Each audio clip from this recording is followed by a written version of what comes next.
গণ অধিকার পরিষদের সাধারণ সম্পাদক পদ থেকে পদত্যাগ করবেন রাশেদ খান। তিনি বিএনপিতে যোগ দিয়ে আসন্ন নির্বাচনে ধানের শীষে প্রার্থী হিসেবে প্রতিদ্বন্দ্বিতা করবেন।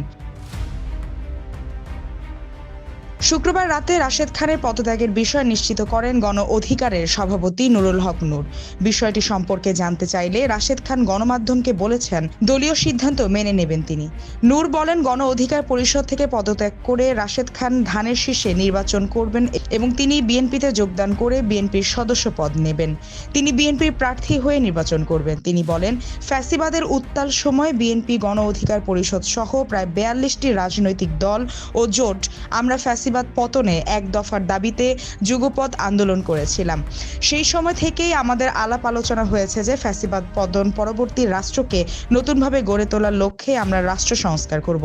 সেই লক্ষ্যে আমরা একসঙ্গে নির্বাচন ও একসঙ্গে আগামীতে জাতীয় সরকার করব। যেহেতু আন্দোলনটি কার্যত বিএনপির নেতৃত্বেই হয়েছে, বিএনপির সামগ্রিক সমন্বয়ের মাধ্যমেই হয়েছে, সেই ক্ষেত্রে বিএনপি নেতৃত্ব দিয়েছে। নুরুল হক বলেন, আন্দোলন ও গণ অভ্যুত্থানের পরবর্তী গত 1.5 বছরে আমরা নিজেরা আলাপ আলোচনা সমন্বয়ের মাধ্যমে একই অবস্থানে থেকে কাজ করেছি। সেক্ষেত্রে আমরা আমাদের সাধারণ সম্পাদক রাশেদ খানকে নির্বাচনে জয়লাভের কৌশলের অংশ হিসেবে দল থেকে ধানের শীষে নির্বাচন করার অনুমতি দিয়েছি। সে গণ অধিকার পরিষদের পদ থেকে পদত্যাগ করে বিএনপির সদস্য পদ নিয়ে নির্বাচন করবে।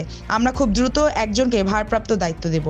এর আগে ফেসবুকে এক বার্তায় নুরুল হক নূর লেখেন, নির্বাচনে জয়লাভের কৌশল হিসেবে দলীয় সিদ্ধান্তে গণ অধিকার পরিষদের সাধারণ সম্পাদক রাশেদ খান ধানের শীষ নিয়ে ঝিনাইদহ 4 থেকে এবং গণ অধিকার পরিষদের সভাপতি নুরুল হক নূর দলীয় প্রতীক ট্রাক নিয়ে পটুয়াখালী 3 থেকে নির্বাচন করবেন।